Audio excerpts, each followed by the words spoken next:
waxaanu dhibayaa garaataama madaxweyne waxaanu kugu soo dhawaynaynaa ilaa iyo daarasalaam iyo goori tuulo samakaab adha caddeeye canjiid laascaanood iyo xaruntii daraawiishta oo ugu shishaysa oo taleexa oo diyaar lagaaga yahay dhammaan gobolka sool iyo reer sanaag waxay ku leeyihiin si wanaagsan ugu soo dhowow dalkaad madaxweynaha u ahayd waa xaruntii garaadada waana xaruntii daraawiisheed waa ku soo dhowaynaynaa fardihiina waa ku guddoonsiinnay wixii hadalana insha allah caawa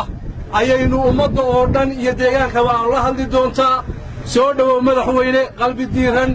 dalkaad madaxweynaha ka ahayd muxaafad iyo mucaarad labadaba madaxweyne aad u tahay hore aad u sheegtay halkanna maanta waa wada joogaan warsaas ma aha warsama wada joogtaan waa kaa madaxweynihiin wasalaamu calaykum